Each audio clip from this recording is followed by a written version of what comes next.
नमस्कार दोस्तों, बहुत बहुत स्वागत करते हैं आज के फिर से एक नई घटना में। दोस्तों, आज की घटना काफ़ी हैरान कर देने वाली और काफ़ी झकझोर देने वाली है। आप कल्पना भी नहीं कर सकते कि आज के दुनिया में लोग अपनी ज़रूरत के लिए कितना भी हद तक नीचे गिर जाते हैं। दरअसल दोस्तों, आज की जो घटना है, ये घटना एक उत्तर प्रदेश का एक ज़िला लगता है लखीमपुर खीरी। लखीमपुर खीरी में एक सीतापुर नाम का गाँव हुआ करता है। उसी गाँव का रहने वाला ईमानदार इंसान जिसका नाम रहता है मनोज मिश्रा। मनोज मिश्रा की उम्र लगभग 40 से 45 वर्ष के बीच में रहते हैं। मनोज मिश्रा के घर में उसकी मात्र एक 12 से 13 वर्ष की उसकी एक बेटी होती है। काफ़ी मन्नत से उनकी एक बेटी जन्म लेती है जिसका नाम रहता है नंदिनी। नंदिनी बचपन से काफ़ी होशियार और तेज तराज लड़की रहती है। दरअसल नंदिनी की शिक्षा एक निजी स्कूल में ही हुआ करती है। नंदिनी 7वीं क्लास की पढ़ने वाली छात्रा होती है। नंदिनी ने कभी सपनों भी नहीं सोचा था कि आने वाली मेरी फ्यूचर में कुछ इस तरह से रूप लेने वाली है। दरअसल दोस्तों, यहाँ पर मनोज मिश्रा काम के सिलसिले में वो ईंट भट्टे पे काम किया करता था। दरअसल वो ईंट भट्टे पे ईंट फाड़ने का वो काम किया करता था। मनोज मिश्रा का सपना था कि आने वाले फ्यूचर में हम अपने बच्ची को पढ़ा लिखा कर एक अच्छा सा इंसान बनाएंगे।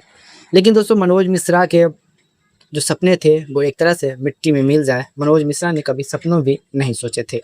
दरअसल दोस्तों, यहाँ पर नंदिनी होती है जो एक स्कूल में पढ़ा करती थी। 7वीं क्लास में वो पढ़ा करती थी और आने वाले समय में नंदिनी बड़ी मेहनती और काफ़ी अच्छी लड़की रहती है। वो अक्सर स्कूल में हमेशा फर्स्ट आती थी, लेकिन आने वाले समय में कुछ ऐसे लड़के उसके ज़िंदगी में आने वाले थे जो नंदिनी की ज़िंदगी एक तरह से दांव पर गुजरने वाली थी। दरअसल दोस्तों, यहाँ पर नंदिनी अक्सर स्कूल से सुबह के 9 बजे जाया करती थी और शाम को लगभग 2 से 3 बजे तक घर लौट आती थी। लेकिन नंदिनी ने कभी सपनों भी नहीं सोचा था कि मेरे रास्ते में मेरे साथ ऐसा बड़ा हादसा भी हो सकता है। दरअसल दोस्तों, नंदिनी के साथ ऐसा कई बार हो जाता है। रास्ते में उसे कुछ लड़के उसे छेड़ा करते थे। दरअसल दोस्तों, नंदिनी अपने पिता को इस बात को नहीं बताती थी क्योंकि उसके वो नहीं चाहती कि मेरे जो परेशानी है, मेरी जो दुःख है, मेरे पिता ले। क्योंकि नंदिनी एक तो परेशान थी कि वो उसके पिता दिन रात मेहनत मजदूरी करता और नंदिनी ऊपर से नहीं चाहती कि मैं अपने पिता पर इतनी ज़्यादा प्रेशर दें। दिन समय सब कुछ गुजरता रहता है। नंदिनी की यह चुप्पी उसकी आने वाली खतरे की ऐसी मोड़ लेने वाली थी, नंदिनी ने कभी सपनों में नहीं सोची थी। दिन समय सब कुछ गुजरता रहता है। नंदिनी डेली की तरह स्कूल आया करती थी, लेकिन नंदिनी को अक्सर वो लड़के रास्ते में छेड़ा करते थे। दरअसल वो दोनों लड़के उसी स्कूल के पढ़ने वाले छात्र थे और इस तरह से दोस्तों नंदिनी का ये सिलसिला काफ़ी दिन तक उस लड़के के साथ चलता रहता है।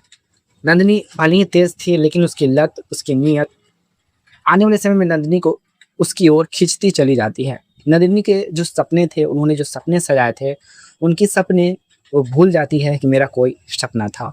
लेकिन नंदिनी की कच्ची उम्र थी, लेकिन उन्होंने कभी नहीं सोचा था कि ये उम्र में लोग अक्सर गलत रास्ते चुन ही लेते हैं।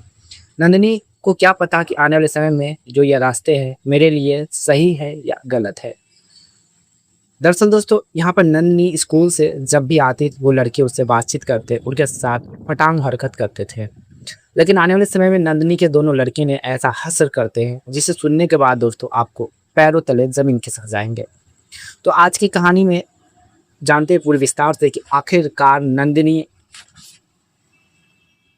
उस दोनों लड़के के साथ ऐसा क्यों किया और उसके बाद उस दोनों लड़के और नंदिनी को क्या हुआ, जिसे दोस्तों आप सुनेंगे तो आपको पैरों तले ज़मीन खिसक जाएंगे। आखिरकार नंदिनी के साथ ऐसा बड़ा हादसा होता है जो वाकई में हैरान कर देने वाली और झकझोर देने वाली आज की घटना है। दोस्तों, घटना में आगे बढ़ने से पहले ये वीडियो आप कहाँ से देख रहे हैं कमेंट बॉक्स में ज़रूर बताएं और साथ में वीडियो को अभी तक लाइक नहीं किए हैं तो वीडियो को लाइक करके चैनल को सब्सक्राइब ज़रूर करें, ताकि जो हो रही समाज में घटनाएं आप सबके बीच हम लेकर आते रहते हैं। दरअसल दोस्तों, नंदिनी के पिता चिमनी में तो दिन भर वो ईंट पारा करता था। उसे हफ्ते में जितने भी पैसे मिलते नंदिनी के लिए और घर की खर्च के लिए उसे ख़त्म हो जाता था। उनके पास एक्स्ट्रा पैसा नहीं बच पाता कि वो हर ख्वाहिश घर के लिए पूरी कर सके। और इस तरह से दोस्तों नंदिनी अक्सर स्कूल से जब भी आती तो वो घर पर अपने माँ पिता के साथ यूं ही ज़िंदगी काटती रहती थी। दरअसल नंदिनी जैसे ही स्कूल से आती जाती तो उसी स्कूल के दो लड़के राजू और कमल नाम के होते हैं, और वो दोनों लड़के नंदिनी के स्कूल की पढ़ने वाला लड़का रहता है, छात्र रहता है। और इस तरह से दोस्तों नंदिनी के जो पिता थे मनोज मिश्रा, उनका सपना था कि नंदिनी को आगे चलकर एक बड़ा अधिकारी बनाएंगे। नंदिनी खूब मेहनत लगन से पढ़ाई करती है। भले ही नंदिनी पढ़ने में तेज थी, लेकिन वो हर चीज़, हर बिहेव में, हर टैलेंटेड में वो काफ़ी मशहूर थी। लेकिन आने वाले समय में नंदिनी का नीयत और उसकी चाल चलन ऐसे बिगड़ जाएगी, मनोज ने कभी दोस्तों सपनों में भी नहीं सोचा था। और इस तरह से दोस्तों नंदिनी का मुलाकात एक राजू और कमल नाम से लड़के से होता है। दरअसल राजू और कमल होता है जो लगभग 8वीं क्लास का पढ़ने वाला छात्रा था। एक तरह से नंदिनी का वो सीनियर हुआ करता था। और आने वाले समय में नंदिनी जब भी स्कूल से आते और जाते तो वो दोनों लड़के उनसे बातचीत करते थे। दरअसल नंदिनी स्कूल से जब भी लौटती तो वो दोनों लड़के नंदिनी को यूं ही देखा करते थे। दरअसल नंदिनी स्कूल भर में काफ़ी खूबसूरत चेहरा और उसकी बदन थी, जो हर कोई इसको देखते ही रह जाता था। लेकिन वो दोनों लड़के नंदिनी को यूं ही पीछा नहीं छोड़ते थे। और आने वाले समय में नंदिनी पूरी तरह से उस लड़के पर हावी हो जाते हैं। एक समय गुजरता रहता है। नंदिनी वो दोनों लड़के राजू और कमल को एक दिन गेट के बाहर मुलाकात करते हैं और कहते हैं कि देखो राजू और कमल, हम नहीं चाहते कि मेरे जो भी चीज़ें चल रहा है वो किसी को यूं ही पता चले। हम दोनों एक तरह से दोस्ती की तरह ही रहेंगे। लेकिन दोस्तों ये दोस्ती आने वाले समय में नंदिनी को इस हद तक लेकर जाएगी, नंदिनी ने कभी नहीं सोची थी। दिन समय सब कुछ गुजरता रहता है। नंदिनी डेली स्कूल जाती और आती तो वो दोनों लड़के के साथ आया करती थी। दरअसल वो दोनों लड़के नंदिनी के ही पास के गांव की थी। एक दिन नंदिनी उस दोनों लड़के से बातचीत करते करते नंदिनी की दोस्ती काफ़ी हद तक बढ़ने लगती है। लगाव भी काफ़ी ज़्यादा हो जाते हैं। एक समय ऐसा था कि स्कूल की जब छुट्टियाँ होने के बाद वो दोनों लड़के नंदिनी का गेट के बाहर इंतज़ार करते हैं। नंदिनी जैसे ही गेट से निकलती है तो वो दोनों लड़के कहते हैं, देखो आज हम सोचते हैं कहीं घूमने के लिए चलते हैं। मेरे पास में ही एक अच्छा सा जंगल है, झाड़ियाँ हैं, जो वहाँ पर अक्सर लोग वहाँ पर अच्छे श्वास और हवा लेने के लिए आया करते हैं। क्यों ना हम वहीं पर चलकर बातें करते हैं। दरअसल नंदिनी का ये सिलसिला महीनों तो दोस्तों गुजरता रहता है। नंदिनी का उस दोनों लड़के से एक तरह से प्यार हो जाता है और वो दोनों लड़के नंदिनी को यूं ही प्यार के जाल में फंसाकर हिनोनी जंगल पर वो लेकर जाते हैं।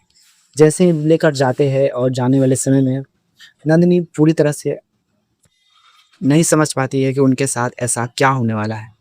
आने वाले समय में वो दोनों लड़के नंदिनी को उस जगह पर लेकर जाते हैं और जाने के बाद नंदिनी पूरी तरह से टूट जाती है और सब कुछ ठीक ठाक चल रहा होता है। और आने वाले समय में नंदिनी यूं ही निगाहों से दोनों लड़कियों को देखते रहते हैं और देखने के बाद नंदिनी को ये समझ नहीं आता है कि आखिरकार हम करें तो क्या करें। और वो दोनों लड़के वही झाड़ी के अंदर नंदिनी को बुला लेते हैं और दोनों लड़के दोस्तों नंदिनी के साथ जबरन उनके साथ कारनामे करते हैं और घंटों तक नंदिनी के साथ कार्यक्रम करते हैं। और करने के बाद नंदिनी के चेहरे पे, फेस पे, उनके ऊपर कपड़े से उसकी आवाज़ को हटा देते हैं, जिससे दूर दूर तक उनकी आवाज़ नहीं जाए। और वो दोनों लड़के काफ़ी देर तक कार्यक्रम करते हैं। इसके बाद नंदिनी की दोस्तों वहीं पर मौत हो जाती है। नंदिनी की मौत हो जाने के बाद दोनों लड़के नंदिनी को छोड़कर वहीं से भाग जाते हैं। भाग जाने के बाद उसी जंगल का किसान कुछ नंदिनी पर उस झाड़िया पे नज़र पड़ती है। कुछ लोग मौके पर आधार पर पुलिस को बुलाते हैं। उस घटना स्थल पर जैसे ही पुलिस आती है, आने के बाद नंदिनी को बॉडी को वो लोग पोस्टमार्टम के लिए भेज देते हैं। जैसे ही पोस्टमार्टम रिपोर्ट आती है, रिपोर्ट में पता चलता है कि ये मनोज मिश्रा का पुत्री है। मनोज मिश्रा जैसे ही अपनी पुत्री से मिलने के लिए जाते हैं तो मनोज मिश्रा के दोस्तों पैरों तले ज़मीन खिसक जाते हैं। वो सोचने पे मजबूर हो जाती है कि मेरी बेटी के जो सपने थे अब पूरी तरह से मिट्टी में मिल गई है। और इस तरह से दोस्तों मनोज मिश्रा को जब पता चलता है कि उसकी बेटी ने ही दो लड़के के साथ ऐसा कारनामा किया है, मनोज मिश्रा का सर झुक जाता है और इस तरह से मनोज मिश्रा कहते हैं कि मेरी बेटी के साथ जो भी हुआ अच्छा हुआ, और वो दोनों लड़के को जो हो सके वो सज़ा कानून ज़रूर दे। और इस तरह से दोस्तों वो दोनों लड़के कुछ दिन बाद रंगे हाथे पकड़े जाते हैं। पकड़े जाने के बाद उनके ऊपर चार्जशीट मुकदमा दर्ज करते हैं और उन्हें सलाखों के पीछे